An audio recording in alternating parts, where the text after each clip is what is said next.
大家好，我是阿胖。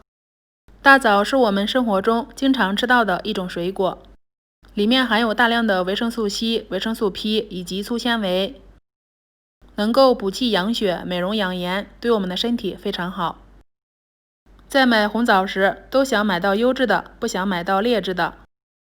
像这种表皮已经坏掉发霉的大枣，我们一眼能够看到。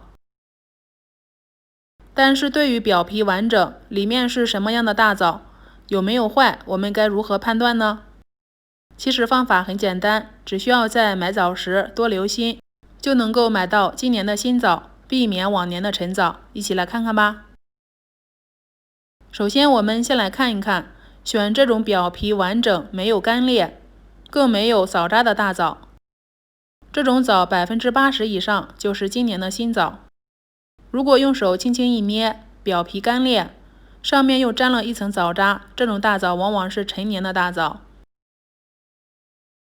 下面先抓一把今年的新枣，和往年的大枣来比对一下，这样会更有说服力。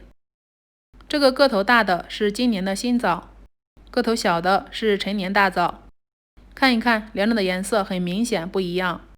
这个小枣颜色比较暗沉，而个头大的鲜枣相比较颜色鲜亮有光泽。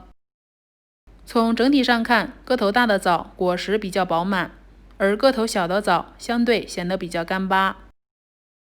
仔细看，小枣上面皱纹比较深，大枣上面虽然也有皱纹，但是相对比较浅。这就说明大枣是今年的新枣。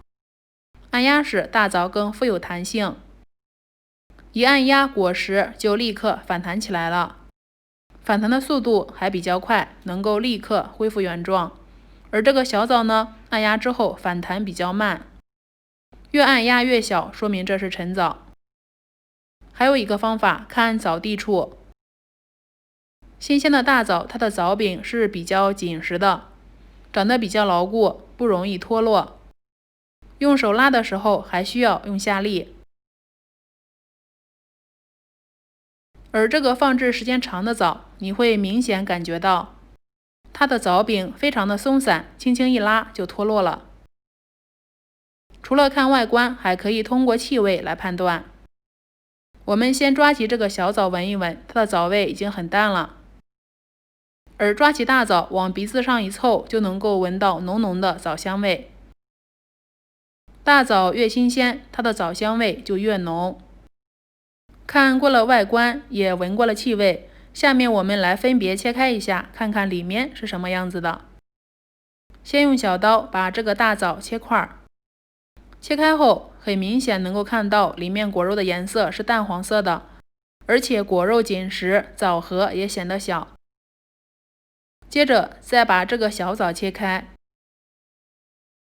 切开后一眼就能够看清楚，里面的果肉颜色已经变成深褐色了，而且果肉比较疏松，枣核也快被切出来了。所以在买大枣时，我们可以通过看外观、闻气味，咬开一口看看里面果肉的颜色，就能够判断出来了。以上几个小方法能够帮助我们区别今年的新枣和往年的陈枣，只要多留心一下，就能够买到优质的红枣。喜欢的话可以先收藏起来。我是阿胖，喜欢我的视频可以点赞、关注、留言、转发哦。点我头像还能够看到更多美食视频。我们下期节目再见。